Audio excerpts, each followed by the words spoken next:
Taste the Daily.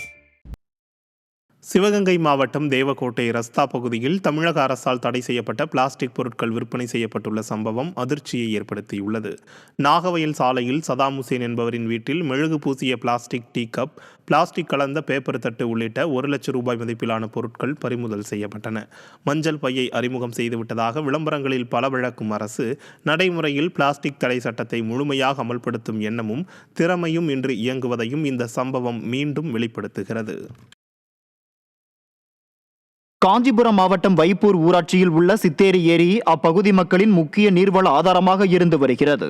ஆனால் தனியார் தொழிற்சாலைகள் சுத்திகரிப்பின்றி ஆயில் மற்றும் ரசாயனம் கலந்த கழிவு நீரை ஏரி நீர்வரத்து கால்வாயில் வெளியேற்றுவதால் ஏரியின் நீர் மாசடைந்துள்ளதாக மக்கள் புகார் தெரிவிக்கின்றனர். கழிவு நீரால் ஏரியில் உள்ள புல் செடிகள் கருகிய நிலையில் காணப்படுகின்றன. மேலும் விவசாயம் மற்றும் கால்நடைகள் பருகுவதற்கு ஏற்ற நிலை இல்லை. நிலத்தடி நீருக்கும் பாதிப்பு ஏற்படலாம் என மக்கள் வேதனை தெரிவிக்கின்றனர்.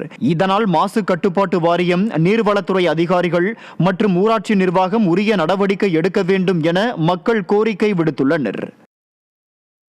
நெல்லை மாவட்டம் விக்கிரமசிங்கபுரம் நகராட்சியில் ஊதிய உயர்வு மற்றும் நிலுவைத் தொகை வழங்காததை கண்டித்து தூய்மை பணியாளர் மாரியப்பன் திடீரென உள்ளிருப்பு போராட்டத்தில் ஈடுபட்டார். 18 ஆண்டுகளாக பணியாற்றி வரும் மாரியப்பன் 2021 முதல் தனக்கு வழங்க வேண்டிய நிலுவைத் தொகையை வழங்க கோரி பல முறை மனு அளித்த போதும் அவருக்கு நிலுவைத் தொகை வழங்கப்படவில்லை.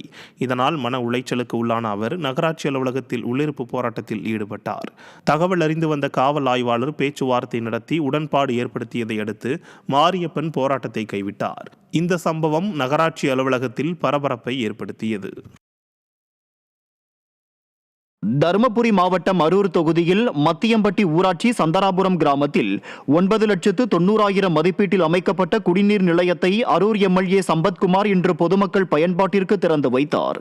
இந்த குடிநீர் நிலையம் சட்டமன்ற உறுப்பினர் மேம்பாட்டு நிதியில் இருந்து அமைக்கப்பட்டதாகும். விழாவில் ஒன்றிய செயலாளர் RR பசுபதி, அதிமுக நிர்வாகிகள், தொண்டர்கள் மற்றும் ஊர் பொதுமக்கள் கலந்து கொண்டனர்.